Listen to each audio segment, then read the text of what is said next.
जय हिंद साथियों, अभी हम लोग उपस्थित हैं एग्जाम टूर चैनल पर। जीएस पेपर 1 और जीएस पेपर 2 यानी मेंस की तैयारी के संपूर्ण रणनीति जानेंगे। किस तरीका से प्रश्न का नेचर होता है, क्या प्रश्न किस तरीका से रिपीट करता है, कैसे प्रश्न पूछा जाता है, क्या क्राइटेरिया होता है, किस बुक से पढ़ेंगे तो अच्छा होगा और किस तरीका से तैयारी करेंगे तो दी बेस्ट होगा, इन सारे चीज़ों को लेकर मैं उपस्थित हूँ। एक बात और, विद्यार्थी लोगों का लगातार कमेंट आ रहा था कि सर जीएस पेपर 1 का एक रणनीति बताइए और जीएस पेपर 2 का, तो दोनों पेपर यानी जीएस पेपर 1 और जीएस पेपर 2 को लेकर मैं उपस्थित हूँ और आज हम लोग इसी पर चर्चा करेंगे। और विद्यार्थी लोगों का जो कमेंट आ रहा था कि सर हम तो बाउंड्री लाइन के पास हैं, कोई बात नहीं, आप बाउंड्री लाइन के पास है, एक आध अंक बढ़ेगा या एक आध अंक घटेगा। आप मेरे द्वारा जो कट ऑफ जारी किया गया है जिसमें कि 50,000 विद्यार्थी भाग लिए हैं, ऑनलाइन ऑफलाइन और मिलने जुलने के बाद जो आपका सेकेंड कट ऑफ जो जारी किया गया है उसको आप जरूर देखें।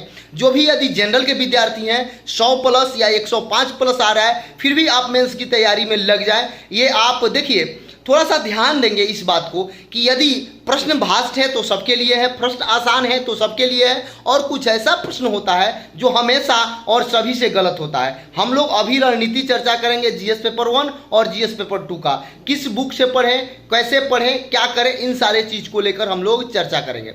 सबसे पहले बता दें, आपके पास क्वेश्चन बैंक होना चाहिए जीएस पेपर 1 और जीएस पेपर 2 का। क्वेश्चन बैंक में आप कौन से बुक का और किस प्रकाशन का लेंगे उसको जानने का प्रयास करेंगे।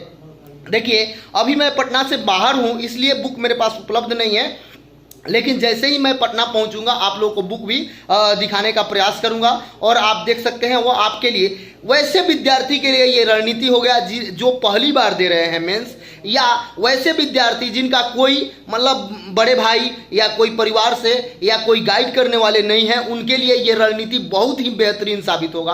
क्योंकि कुछ लोग ऐसे होते हैं जिनके परिवार से भी यूपीएससी बीपीएससी में होते हैं, उनको तो गाइडलाइन मिल जाता है। कुछ ऐसे विद्यार्थी होते हैं जिनके बड़े भाई या अगल बगल या रिलेशन में कोई यूपीएससी बीपीएससी क्वालिफाई कर लिए तो वो लोग गाइड कर देते हैं, लेकिन जिसके पास कोई नहीं है वह कैसे करेंगे इसको लेकर हम लोग बताएंगे। और आपके लिए सबसे पहले बता दें कि आप जीएस पेपर 1 और जीएस पेपर 2 जो क्वेश्चन बैंक लेंगे उसका नेचर देखेंगे कि किस तरीका से रिपीटेशन है। यदि हो सके तो 66वीं को छोड़ सकते हैं क्योंकि 66वीं से रिपीटेशन नहीं करेगा, लेकिन आपको देखना है, छोड़ना नहीं है, 66वीं से देखना है और अंत तक। आप तो 5-7 साल ही बैक जाइएगा तो आपको मालूम चल जाएगा, लेकिन मैं कहूँगा 5-7 साल नहीं और थोड़ा सा बैक जाएंगे, कम से कम 10 तक देखेंगे, ये अच्छा होगा, आप सबके लिए बहुत ही बेहतरीन होगा। अब देखिए क्या है, कैसे है, क्या करेंगे। तो पहला काम आपका होगा, मैं यानी कि सबसे मतलब जीरो से मैं बता रहा हूँ, ABCD समझ लीजिए, इसे यहाँ से मैं शुरू कर रहा हूँ। तो आपको करना क्या है, आप मुख्य परीक्षा के लिए क्वेश्चन बैंक लेंगे। सबसे पहले संदर्भ पब्लिकेशन का एक क्वेश्चन बैंक आता है, मुख्य परीक्षा जीएस पेपर 1 जीएस पेपर 2, उसका क्वेश्चन बैंक लेंगे, लेकिन उसमें जो क्वेश्चन है उसका जो सॉल्यूशन दिया गया है वो बहुत बेहतरीन नहीं है, लेकिन आप उसको पढ़ेंगे और समझेंगे और फिर नेट पर सर्च करेंगे या किसी शिक्षक से यदि आप कंसल्ट में हैं तो वहां से आप गाइडलाइन ले सकते हैं, लेकिन उसको लेना अनिवार्य है। पहला नंबर ये संदर्भ का लेना है और उसको देखना है, समझना है और अपने से फिर अगला दिन लिखने का प्रयास करेंगे। आगे बढ़ेंगे, फिर आगे देखेंगे तो केबीसी नैनो यानी संदर्भ से बेहतरीन है केबीसी नैनो, लेकिन आपको पहले संदर्भ से गुजरना पड़ेगा। उसके बाद केबीसी नैनो का भी क्वेश्चन बैंक ही आता है, लेकिन इसका जो आंसर का एनालिसिस है वह उससे बेहतरीन है। लेकिन आपको सीखना है, आप पहली बार एग्जाम देने जा रहे हैं तो आपको शुरुआत करना होगा, जीरो से शुरुआत करना होगा। इसलिए मैं पहले बताया कि संदर्भ को देखेंगे, उससे आपको थोड़ा सा जरूर अंदर से ये आएगा कि कैसे लिखा जाता है, क्या लिखा जाता है, किस पॉइंट से लिखा जाता है, क्या होता है, ये सब होगा। उसके बाद जब आप केबीसी नैनो लेंगे और इसका भी क्वेश्चन बैंक लेंगे और क्वेश्चन बैंक से देखेंगे और देखने के साथ साथ ये क्वेश्चन का नेचर जरूर देखेंगे कि पिछला का रिपीटेशन किस तरीका से है, उससे पहले का रिपीटेशन क्या है, कब कब रिपीट कर रहा है, क्वेश्चन का नेचर क्या है, इन सारे चीज को देखेंगे। यदि आपको नेचर नहीं पता चले या कोई इसके बावजूद भी समस्या हो तो मेरे से कमेंट बॉक्स में जरूर कमेंट करेंगे। एक बात और बता दें, ये दोनों पूरा जब हो जाए, ये दोनों आप समझ लें, जान लें, क्वेश्चन बैंक देख लें, उसके बाद आपको क्या करना है इसको जरूर देखें।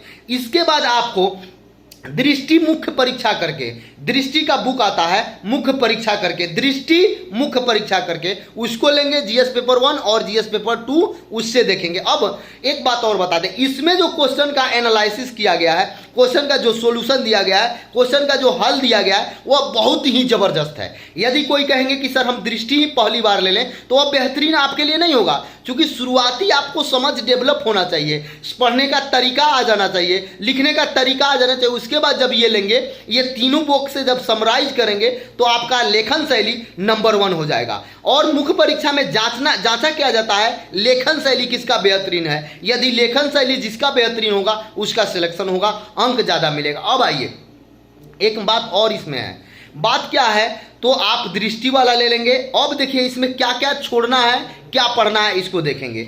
तो सबसे पहले बता दें, करेंट और साइंस टेक को देख लेंगे, केवल उसको उस तरीक़ा से नहीं देना है, वेटेज नहीं देना है, आपको फिर से इसको अलग से 8-10 क्वेश्चन को तैयार करना ही पड़ेगा। उसके लिए भी मैं गाइड करूंगा, उसके लिए भी बहुत सारे शिक्षक लोगों से बातचीत करूंगा जो आप सब के लिए महत्वपूर्ण होगा। अब आइए उसमें क्या करना है, जीएस पेपर 1 में, जीएस पेपर 2 में आर्ट एंड कल्चर को भी छोड़ देना है। आर्ट एंड कल्चर को भी अभी छोड़ देंगे, इसके लिए भी 8 से 10 प्रश्न होते हैं जो आप सबके लिए महत्वपूर्ण होगा।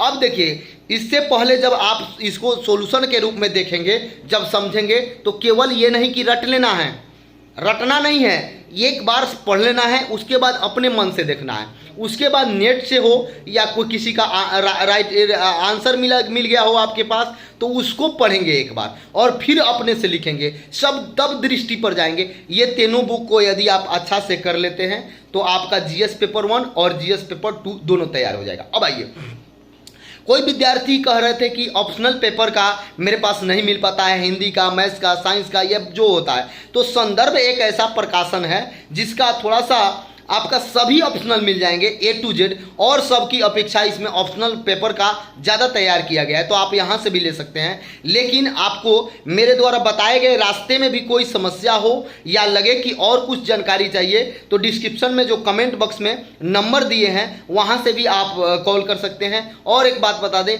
इसके बावजूद भी किसी प्रकार की रणनीति चाहिए आप बीपीएससी विद्यार्थियों के लिए, तो आप जरूर कमेंट बॉक्स में करेंगे। एक पॉइंट और है, सबसे पहले आपका काम है कि प्लेलिस्ट में जाकर और बीपीएससी का जो मैं कट ऑफ जारी किया हूं उसको जरूर देख लेंगे, क्योंकि सभी से वह कट ऑफ भिन्न है। ताकि मैं आपसे बता दूं, मैं जाकर एग्ज़ाम के जो बच्चे होते हैं उनसे तो रिव्यू करता ही करता हूं, और उसके बावजूद 25 से 50 टेस्ट और 20 से 25 संस्थान जहां बीपीएससी का तैयारी कराया जाता है वहां पर्सनली जाके बच्चों लोगों से मैं मिलता हूं, तो उनका फीडबैक बहुत अच्छा होता है। वह जब ऑन माइक बता नहीं सकते हैं, लेकिन ऑफ कैमरा वो लोग अच्छा से बताते हैं कि सर मेरे से इतना प्रश्न आ रहा है, ये हो रहा है, इतना सही हो रहा है। दूसरी बात बता दें, और जो शिक्षक लोग हैं या लेखक लोग हैं, यानी कि टीचर लोगों से भी मैं मिलता हूं, और जो बुक पीटी हो या मेंस हो, ये सब का जो निकालते हैं उन लोगों से भी मैं बैठ के चर्चा करता हूं। इसलिए मैं आप लोगों को जो भी बात बताऊं वह एक गुरु मंत्र की अपेक्षा या भाई, बड़े भाई समझकर या छोटे भाई समझ के या एक मित्र समझ के आप यदि अपने आप उसे उस तरीक़ा से कर रहे हैं, बताए हुए रास्ते पर चल रहे हैं, तो आपका फाइनल सिलेक्शन जरूर होगा। इसके बावजूद भी आपको किसी भी प्रकार का कोई सहयोग चाहिए या लगे कि बीपीएससी ऑप्शनल में कोई दिक्कत हो रहा है, या कोई कौन सा प्रकाशन का बुक पढ़ें या किस तरीक़ा से तैयारी करें या कैसे करें, इस बात को देखेंगे।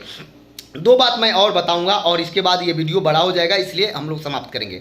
आप जो क्वेश्चन लिखेंगे वह सुबह में लिखेंगे तो बहुत बेनिफिट होगा। एक बार सुबह में लिखें और उसी प्रश्न को रात में भी लिख के देखें, दोनों में अंतर आपको मिलेगा। जो सुबह वाला लिखेंगे, जब सो के आप जगते हैं तो थोड़ा सा फ्रेश हो जाएं, और कम से कम 2 क्वेश्चन लिख के आपका एक शेड्यूल बनाइए कि मुझे प्रतिदिन सुबह 2 क्वेश्चन लिखना है। ये इस तरीक़ा से शेड्यूल बनाइए, 2 क्वेश्चन लिखिए, फिर दोपहर में 2 क्वेश्चन लिखिए, और फिर शाम में 2 क्वेश्चन लिखिए, यानी 6 क्वेश्चन आप लिखिए। और ये क्वेश्चन 6 जो लिख लेते हैं इसका बृहद तरीक़ा से अध्ययन करें, और इसके बाद जहाँ जहाँ आपका पॉइंट छूट रहा है उसको थोड़ा सा बार बार देखने का प्रयास करें। जो आप लिखते हैं उसमें ऐड जरूर करवा लें, कहाँ कहाँ आपका कोई कोई पॉइंट छूट रहा है या किस पॉइंट को आप बार बार मिस कर रहे हैं, उसको उसी जो लिखे हुए आपके राइटिंग में जो लिखा गया नोट्स तैयार हैं या जो आप टेस्ट दिए हैं या 2 क्वेश्चन जो लिखे हैं उसमें ऐड करवा लेंगे और उसी को रिवीजन करेंगे। ये आपके लिए बेहतरीन होगा। और किसी प्रकार का सहयोग चाहिए तो आप जरूर कमेंट बॉक्स में कमेंट करेंगे। और एक बात आपसे बता दें, तन समर्पित, मन समर्पित और यह जीवन समर्पित चाहता हूं विद्यार्थी आप लोगों को कुछ और भी दिया जाए, जितना हो सके मेरे द्वारा आप सबके लिए प्रयास किया जाएगा। जय हिंद, जय भारत, जय युवा।